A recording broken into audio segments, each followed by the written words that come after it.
प्रधानमंत्री ने वर्तमान में चिकित्सा क्षेत्र में बदलाव की बताई जरूरत। कहा, चिकित्सा सेवा और शिक्षा के बीच के अंतर को कम करने के किए जा रहे प्रयास।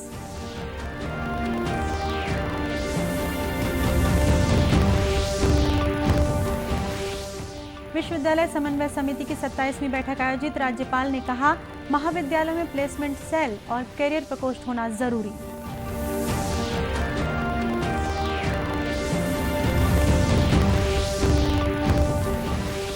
भाजपा के राष्ट्रीय महामंत्री सीटी रवि ने बिलासपुर में अनुसूचित जाति मोर्चा की बैठक ली। आगामी चुनाव को लेकर संगठनात्मक मजबूती पर दिया जोर।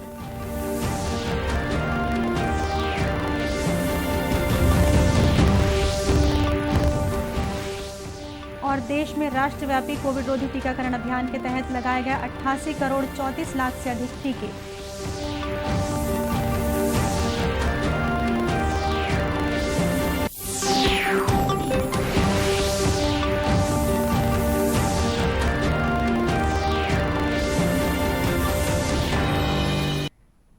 नमस्कार, आप देख रहे हैं दूरदर्शन समाचार।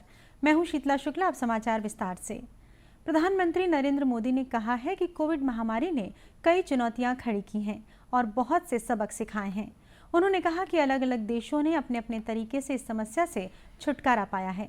उन्होंने कहा कि इस चुनौती से निपटने के लिए चिकित्सा क्षेत्र में बड़े बदलाव की जरूरत है।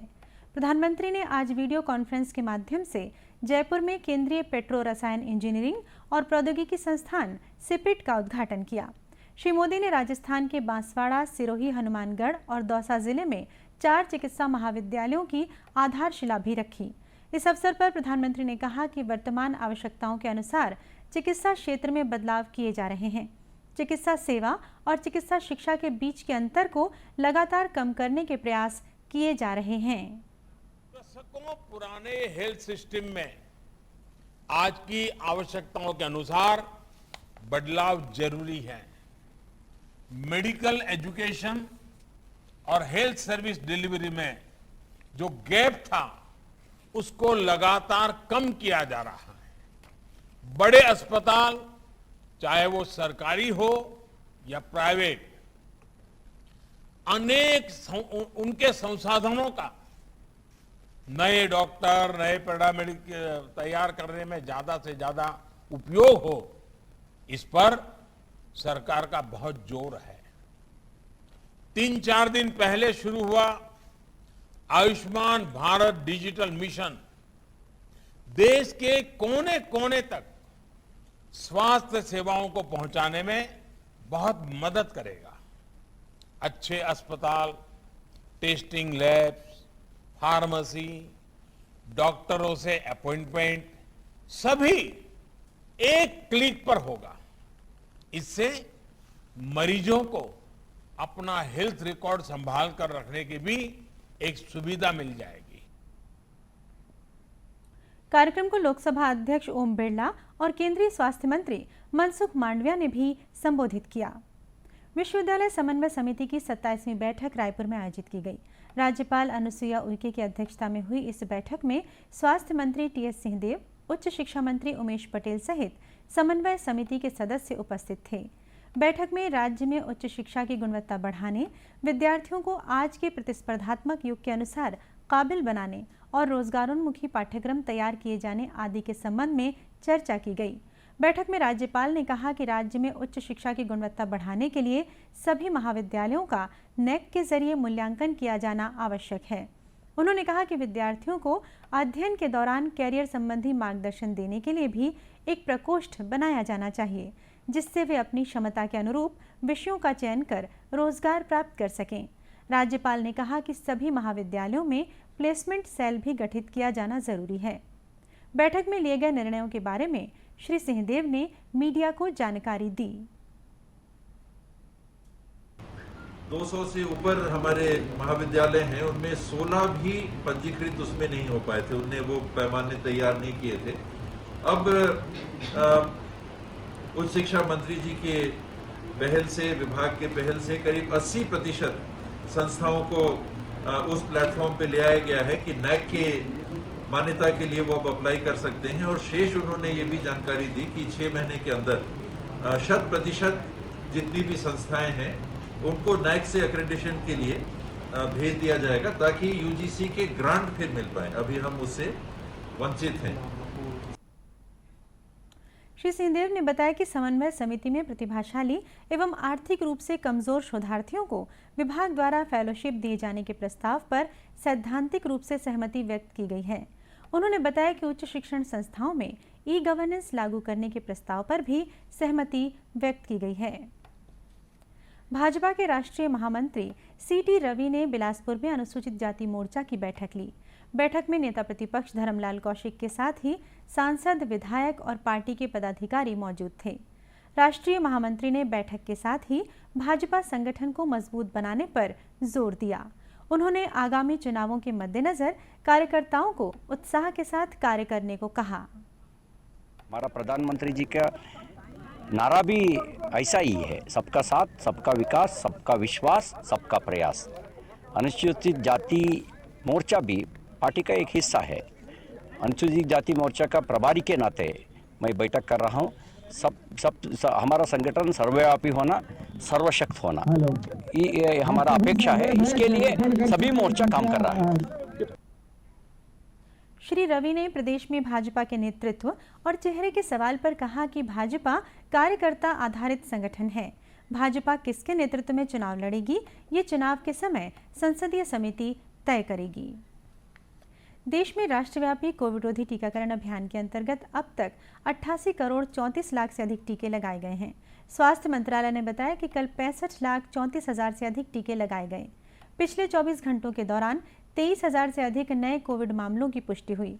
वर्तमान में 2,77,000 से अधिक लोगों का इलाज चल रहा है, जो कि 195 दिनों में सबसे कम संख्या है। सक्रिय मामलों की दर 0.82% रह गई है, जो पिछले वर्ष मार्च से सबसे कम है। मंत्रालय ने बताया है कि स्वस्थ होने की दर 97.85% हो गई है, जो कि पिछले वर्ष मार्च के बाद सबसे अधिक है। अब तक 3,30,14,898 रोगी स्वस्थ हो चुके हैं। अब तक 56,89 लाख से अधिक कोविड जांच की गई है। कल 15,06,000 जांच की गई।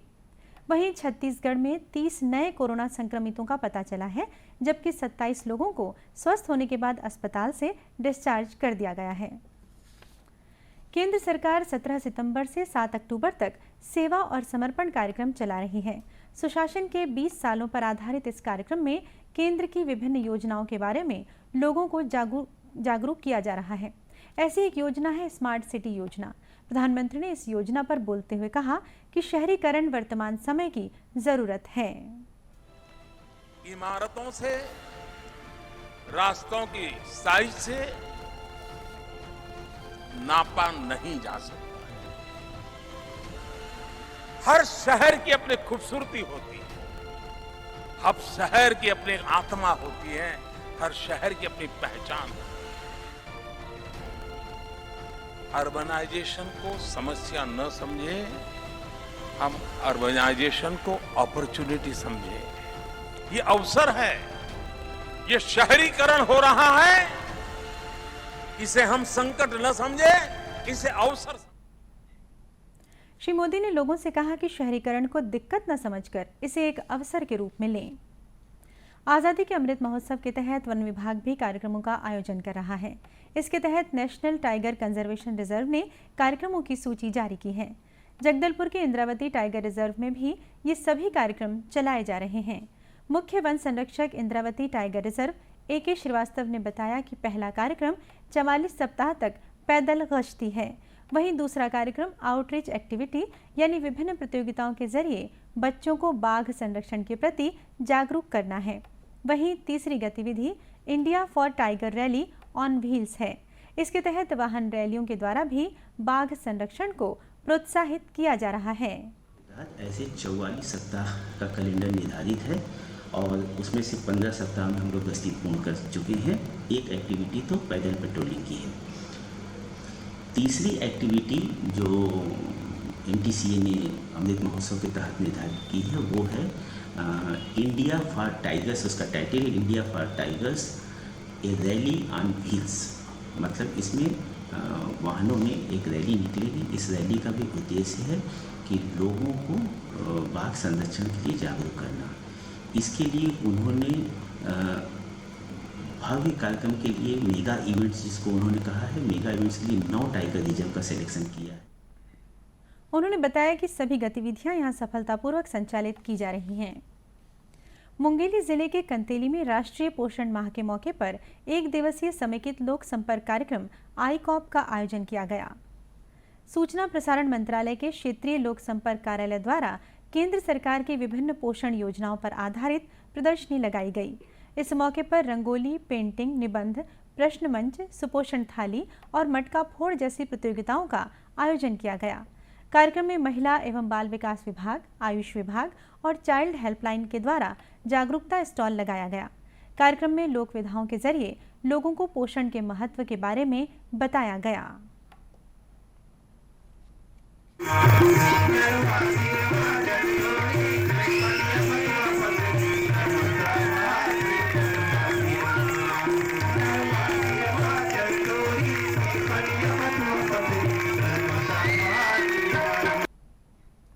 कार्यक्रम के मुख्य अतिथि स्थानीय सांसद अरुण साव थे। अध्यक्षता विधायक पुन्नूलाल मोहले ने की। इस मौके पर श्री साव ने कहा कि भारत सरकार सुपोषण के लिए तत्परता से कार्य कर रही है। सभी को सही पोषण मिलने से ही देश का समग्र विकास संभव हो सकेगा। उन्होंने उज्ज्वला योजना, प्रधानमंत्री गरीब कल्याण अन्न योजना, बाल विकास विभाग की विभिन्न योजनाओं, प्रधानमंत्री किसान सम्मान निधि योजना, प्रधानमंत्री मातृवंदना योजना, वृद्धावस्था पेंशन, राष्ट्रीय पोषण माह समेत कई योजनाओं के बारे में जानकारी दी और लोगों से सभी योजनाओं के लाभ उठाने की अपील की। कार्यक्रम को क्षेत्रीय प्रचार अधिकारी डॉक्टर प्रेम कुमार ने भी संबोधित किया। आज़ादी के लिए भारत का शानदार संघर्ष आधुनिक विश्व के महानतम संघर्षों में से एक है। दूरदर्शन समाचार इतिहास की धारा बदलने वालों की झलक रोजाना आपके लिए लेकर आ रहा है। आज हम बात करेंगे सलीहा आंदोलनकारी वीर सुरेंद्र साई के बारे में। और काश्तकारों पर कर लगाने का विरोध किया।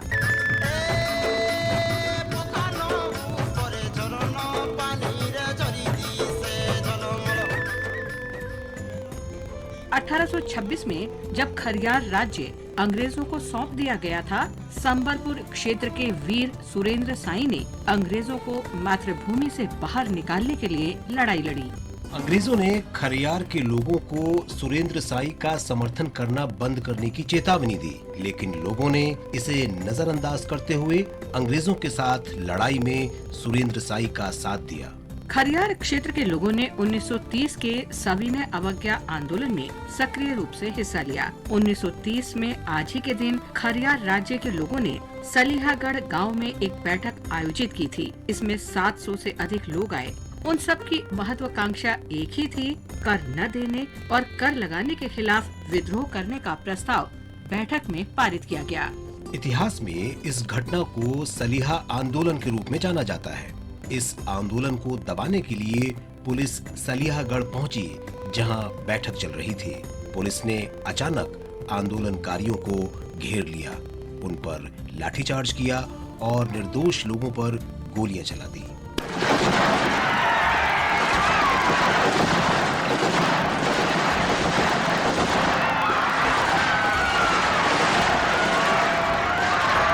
सलियागढ़ और आसपास के गांवों में केजूदास बाबा, रामलाल देवोंगन, गौड़ा राय जैसे नेताओं को गिरफ्तार कर लिया गया और उन्हें जेल ले जाया गया। कुछ की मौके पर ही मौत हो गई और कई अन्य घायल हो गए।